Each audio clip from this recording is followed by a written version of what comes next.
Schooling ಶುರು ಮಾಡಿದ್ದು, ನಾನು ಪ್ರೈಮರಿ ಎಲ್ಲ ಓದಿದ್ದು ನಾನು BBUL ಜೈನ್ ವಿದ್ಯಾಲಯ ಅಂತ. CBSE ಓದ್ತಾ ಇದ್ದೆ. CBSE ಓದ್ತಾ ಈ ಕಡೆ ನನ್ಗೆ ಡ್ಯಾನ್ಸ್ ಕೆರಿಯರ್ ಕೂಡ ನಾನು ಕಂಟಿನ್ಯೂ ಮಾಡ್ತಾ ಇದ್ದೆ. ಎರಡು ಬ್ಯಾಲೆನ್ಸ್ ಮಾಡಕ್ಕೆ ನನಗೆ ಕಷ್ಟ ಆಯ್ತು.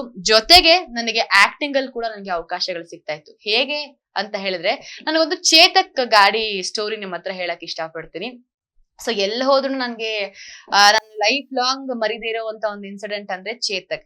ಯೂಶಲಿ ಚಿಕ್ಕ ಮಕ್ಕಳೆಲ್ಲ ಹೇಗೆ ಕಾಲ ಕಳೀತಾರೆ ಇವಾಗ, ಮಾಲ್, ಶಾಪಿಂಗ್ ಮಾಲ್ಸ್, ಅಥವಾ ಒಂದು ಫಿಲ್ಮ್ ನೋಡ್ಬೇಕು, ನಾನು ಲಾಲ್ ಬಾಗ್ ಹೋಗ್ಬೇಕು, ಕಬ್ಬನ್ ಪಾರ್ಕ್ ಹೋಗ್ಬೇಕು, ಅಥವಾ ಫ್ರೆಂಡ್ ಜೊತೆ ಮಿಂಗಲ್ ಆಗ್ಬೇಕು, ಅಥವಾ ಮೊಬೈಲ್ ಇಟ್ಕೊಂಡು ನಾನು ಕುಡ್ತಾ ಇರ್ಬೇಕು, ಸಿಸ್ಟಮ್ ಮುಂದೆ ಕೂತಿರ್ಬೇಕು.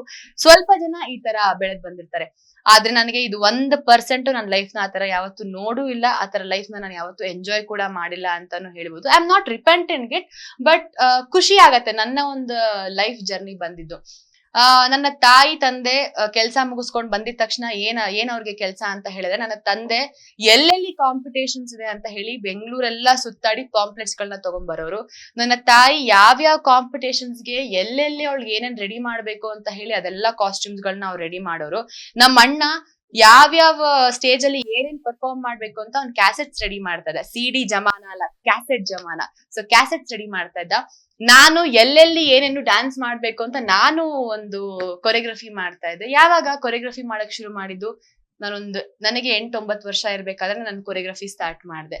ಸೊ ಕೊರಿಯೋಗ್ರಫಿ ಯಾಕೆ ಸ್ಟಾರ್ಟ್ ಮಾಡಿದೆ ಅಂತ ಹೇಳಿದ್ರೆ, ನಾನೊಂದು ಗುರುಗಳ ಹತ್ರ ನಾನು ಡ್ಯಾನ್ಸ್ ಹೋಗ್ತಾ ಇದ್ದೆ. ಸೊ ಡ್ಯಾನ್ಸ್ ಹೋಗ್ತಾ ಇರ್ಬೇಕಾದ್ರೆ ತುಂಬಾ ಒಂಥರ ನನಗೆ ಬೇಜಾರಾಗುವಂತ ವಿಚಾರ ಏನಂತ ಹೇಳಿದ್ರೆ, ಎಷ್ಟೇ ನಾವು ಚೆನ್ನಾಗ್ ಮಾಡಿದ್ರು ನಮಗೆ ಒಂದು ಮೋಟಿವೇಶನ್ ಅಥವಾ ಒಂದು ಪುಷ್ ಬೇಕಾಗುತ್ತೆ. ಚೆನ್ನಾಗ್ ಮಾಡ್ತಿದ್ಯಾ, ನೀನ್ ಖಂಡಿತವಾಗ್ಲೂ ಮುಂದುವರಿಬಹುದು ಅಂತ.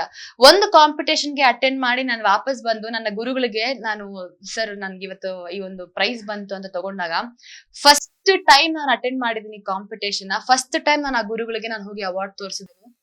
ಹೇಗಿರ್ಬೇಕು reaction? Wonderful, I am so proud of you. At least ಅದ್ ಹೇಳಿಲ್ಲ ಅಂದ್ರು ಬೆನ್ ತಟ್ಟಿ ಆಶೀರ್ವಾದ ಮಾಡ್ಬೇಕು ಅಂತ ಹೇಳ್ತಾರಲ್ಲ. ಫಸ್ಟ್ ಕ್ವಶನ್, ನೀನ್ ಯಾಕೆ ಕಾಂಪಿಟೇಷನ್ಗೆ ಹೋದೆ? ನೀನ್ ಕಾಂಪಿಟೇಷನ್ಗೆ ಹೋಗು ಅಂತ ನಾನು ಹೇಳಿದ್ನ? ನಿನಗ್ ಯಾರು ಪರ್ಮಿಷನ್ ಕೊಟ್ಟಿದ್ದು ಅಂತ ಹೇಳಿ ಅವತ್ತಿಂದ ನನಗೆ ಪೋರ್ಷನ್ಸ್ ನ ಮುಂದೆ ಹೋಗ್ಲೇ ಇಲ್ಲ. ಸೊ ನನ್ಗೆ ನನ್ನ ಹಿಂದೆ ಬಂದಿದ್ದೆಲ್ಲ ಸ್ಟೂಡೆಂಟ್ಸ್ ಮುಂದೆ ಅವ್ರಿಗೆ ಪೋರ್ಷನ್ಸ್ ನ ಕಂಪ್ಲೀಟ್ ಮಾಡೋರು. ನಾನು ಫಸ್ಟ್ ಲೈನ್ ಅಲ್ಲಿ ಇದ್ದವಳು ಹೋಗ್ತಾ ಹೋಗ್ತಾ ಲಾಸ್ಟ್ ಲೈನ್ ಬರ್ತಾ ಇದ್ದೆ. ಬೇಕು ಅಂತ ಪನಿಷ್ಮೆಂಟ್ ಕೊಡೋರು. ಎಲ್ಲಾರ ಮುಂದೆ ಒಂಥರ ನನ್ಗೆ ಅವಾಗ ಇನ್ಸರ್ಟ್ ಆಗೋದು. ಸೊ ನಾನು ಎಷ್ಟೊಂದ್ಸಲಿ ನಾನು ವಾಪಸ್ ಬಂದ್ಬಿಡ್ತಾ ಇದ್ದೆ ಕ್ಲಾಸ್ ಮುಗಿಸ್ಕೊಂಡು. ಬಿಕಾಸ್ ಕಲಿಬೇಕು ಅಂತ ಇಂಟ್ರೆಸ್ಟ್ ಇಂದ ಹೋಗ್ತೀವಿ, ಆದ್ರೆ ಕಲಿಸುವಂತ ಗುರುಗಳಿಗೆ ನಮ್ಗೆ ಪಾಸಿಟಿವ್ ಆಗಿ ಸಪೋರ್ಟ್ ಮಾಡ್ಲಿಲ್ಲ ಅಂದಾಗ ಎಲ್ಲೋ ಒಂಚೂರು ಹರ್ಟ್ ಆಗತ್ತೆ. ಅವತ್ತು ನಾನು ಆ ಏಜ್ ಅಲ್ಲಿ ನಾನು ಚಾಲೆಂಜ್ ತಗೊಂಡೆ, ಇಲ್ಲ I should do something. So ನನ್ನ ಕೈಲಿ ಯಾಕೆ ನಾನು ಕಲಿಯಕ್ಕಾಗಲ್ಲ? ಅವಾಗ ಯೂಟ್ಯೂಬ್ ಇರಲಿಲ್ಲ, ಇವಾಗೆಲ್ಲ ಯೂಟ್ಯೂಬ್ ಕ್ಲಾಸಸ್ ಇದೆ, ಆನ್ಲೈನ್ ಕ್ಲಾಸಸ್ ಇದೆ.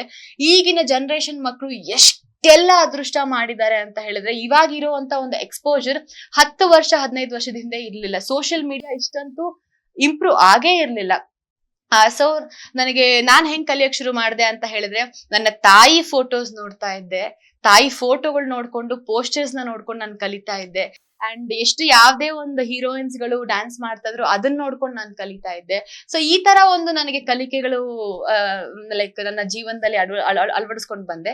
ಸೊ ಬೆಳಗ್ಗೆಯಿಂದ ರಾತ್ರಿವರೆಗೂ ವೀಕ್ ಡೇಸ್ ಹೇಗಿರ್ತಾ ಇತ್ತು ಅಂದ್ರೆ, ಚೇತಕ್ ಗಾಡಿಲಿ 4 ಜನನು ಹೋಗು. ಸೊ ಕಾಷನ್, ಈಗ ರೂಲ್ಸ್ ನ ಯಾರು ಬ್ರೇಕ್ ಮಾಡ್ಬೇಡಿ, 4 ಜನ ಹೋಗಬಾರ್ದು. ಬಟ್ ಅವಾಗ ನಾವು 4 ಜನ ಇಡೀ ಬೆಂಗಳೂರು ಸುತ್ತಾಡಿ, ರವೀಂದ್ರ ಕಲಾಕ್ಷೇತ್ರ, ADA ರಂಗಮಂದಿರ, ಕನ್ನಡ ಸಾಹಿತ್ಯ ಪರಿಷತ್ ಅಂತೆ, ಅಲ್ಲಿ ನಯನ ಸಭಾಂಗಣ, ಬೆಳಗಿಂದ ರಾತ್ರಿವರೆಗೂ ಬರೀ ಕಾಂಪಿಟೇಷನ್ಸ್ ಅಟೆಂಡ್ ಮಾಡು.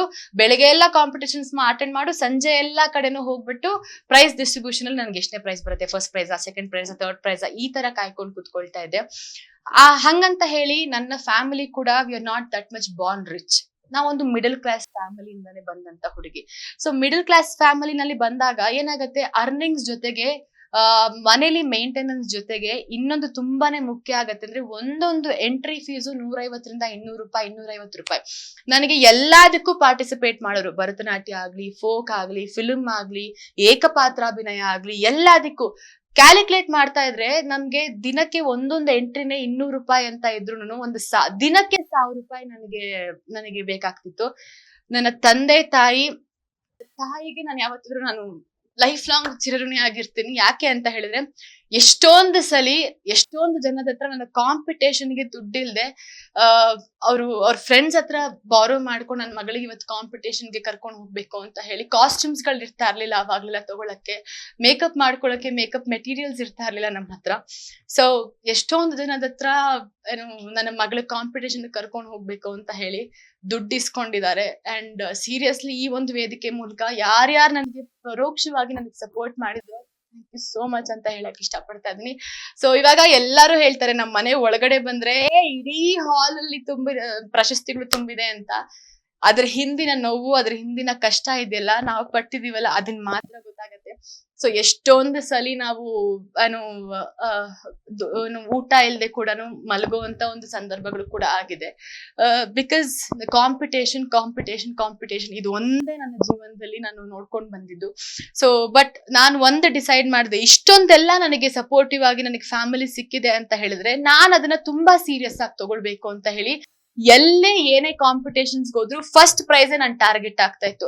ಸೊ ಹೇಗೆ ಕಲ್ಚರಲ್ ಫೀಲ್ಡ್ ಅಲ್ಲಿ ಆಗೋಗಿತ್ತು ಅಂತ ಹೇಳಿದ್ರೆ, ಅಪೂರ್ವ ಬಂದ್ಲಾ, ಓಕೆ ಓಕೆ ಏಕಪಾತ್ರ ಅಭಿನಯ first prize, Bharatanatyam first prize, ಏನೋ filmy dance first prize, folk dance ಯಾವ್ದ್ರಲ್ಲಿ ಪಾರ್ಟಿಸಿಪೇಟ್ ಮಾಡಿದ್ರು ಎಲ್ಲಾದ್ರಲ್ಲೂ ಪ್ರೈಸ್ ತಗೊಂಡ್ ಬರ್ತಾ ಇದ್ದೆ. So I think it made everything for me, stage made everything for me. ಅದಾದ್ಮೇಲೆ ರಂಗಭೂಮಿನಲ್ಲಿ ಎಷ್ಟೊಂದು ಡ್ರಾಮಾಗಳಲ್ಲಿ ನಾನು ಕೆಲಸ ಕೂಡ ಮಾಡಿದೆ. ಸೊ ರಂಗಭೂಮಿನಲ್ಲಿ ಕೂಡ ನಾನು ಮಾಸ್ಟರ್ ಹಿರಣ್ಯ ಸರ್ ಜೊತೆ ಕೆಲಸ ಮಾಡಿದ್ದೀನಿ. ಅದಾದ್ಮೇಲೆ ನನ್ಗೆ ಕೆಂಪೇಗೌಡನ ಸೊಸೆ ಸಿರಿದೇವಿ ಅನ್ನೋ ಒಂದು ಶೋನಲ್ಲಿ 25 ಸಕ್ಸಸ್ಫುಲ್ ಶೋಸ್ ನಾನು ಕೊಟ್ಕೊಂಡ್ ಬಂದಿದ್ದೀನಿ. ಲವಕುಶ ಅನ್ನೋ ಒಂದು ಡ್ರಾಮಾದಲ್ಲಿ 11 ಕ್ಯಾರೆಕ್ಟರ್ ಮಾಡಿದೀನಿ. ಸೊ ಯಾವುದೇ ಡ್ರಾಮಾ ಮಾಡಿದ್ರು ನನಗೆ ಹುಡುಗನ್ ಕ್ಯಾರೆಕ್ಟರ್ ಸಿಗ್ತಾ ಇತ್ತು. ಸೊ ಇದುವರೆಗೂ ನಾನು ಹುಡುಗಿ ಕ್ಯಾರೆಕ್ಟರ್ ಮಾಡೋದು ಎಲ್ಲೋ 1-2 ಅನ್ಸುತ್ತೆ. ಸೊ ಆನ್ ಫ್ಲೋ ನನಗೆ ಡ್ರಾಮಾ, ನನಗೆ ರಂಗಭೂಮಿ ಎಷ್ಟು ಏನು ಹೇಳ್ಕೊಡ್ತು ಅಂತ ಹೇಳಿದ್ರೆ, ಜೀವನದ ಒಂದು ಅವಿಭಾಜ್ಯ ಅಂಗಾಗಿ ಬೆಳೀತು. ಬಿಕಾಸ್ ಸಿನಿಮಾ ಅಂದ್ರೆ ಏನು, ಒಂದು ಕ್ಯಾಮ್ರಾ ಇರತ್ತೆ, ನಿಜವಾಗ್ಲೂ ಒಂದೆಲ್ಲ ಸೆಟಪ್ ಇರತ್ತೆ, ಒಂದು ಕ್ರೂ ಇರತ್ತೆ, ಹೋಗ್ತೀವಿ ನಾವು ಸ್ಕ್ರಿಪ್ಟ್ ತಗೊಳ್ತೀವಿ, ಒನ್ ಆರ್ 2 ಟೇಕ್ಸ್ ನಮ್ಗೆ ಎಷ್ಟು ಬೇಕಾದ್ರೂ ಮಾನಿಟರ್ಸ್ ಮಾಡ್ಕೊಳ್ಬಹುದು. ಆದ್ರೆ ನಮ್ಮ ನಾಟಕ ಅಥವಾ ನಮ್ಮ ಒಂದು ರಂಗಭೂಮಿ ಹೇಗ್ ಕಲಿಸ್ಕೊಡತ್ತೆ ಅಂತ ಹೇಳಿದ್ರೆ, ಅಲ್ಲೇ ಇದ್ರು ಅಲ್ಲೇ ಬಹುಮಾನ, ನಾವೇ ಕಸ ಗುಡಿಸ್ಬೇಕು, ನಾವೇ ತಿಂದಿದ ಊಟ ತಟ್ಟೆನ ನಾವೇ ಹೋಗಿ ತೊಳಿಬೇಕು, ಅಂಡ್ ನಾವೇ ಕಾಸ್ಟ್ಯೂಮ್ ರೆಡಿ ಮಾಡ್ಕೊಳ್ಬೇಕು, ನಾವೇ ಡೈಲಾಗ್ ಬ್ಯಾಟ್ ಮಾಡ್ಕೊಳ್ಬೇಕು, ನಾವೇ ಒಂದು ಏನು ಡೈಲಾಗ್ ಮಾಡ್ಯುಲೇಷನ್ ಕೂಡ ಮಾಡ್ಕೊಳ್ಬೇಕು. ಸೊ ಇದೆಲ್ಲ ಏನಾಗತ್ತೆ, ಒಂದು ಪ್ರಾಪರ್ ಆಗಿರುವಂತ 360 ಡಿಗ್ರಿ ಲೈಫ್ ನ ಹೇಳ್ಕೊಡೋದು ನಮ್ಮ ರಂಗಭೂಮಿ ಮತ್ತೆ ನಮ್ಮ ಒಂದು ವೇದಿಕೆ ಅಂತ ಹೇಳ್ಕೊಳಕ್ಕೆ ತುಂಬಾ ಖುಷಿ ಆಗತ್ತೆ. ಅದಕ್ಕೆ ನಾನು ಹೇಳೋದು, ಯಾವ್ದೇ ವೇದಿಕೆ ಆದ್ರೂ ಯೂಸ್ ಮಾಡ್ಕೊಳ್ಳಿ ಅಂತ.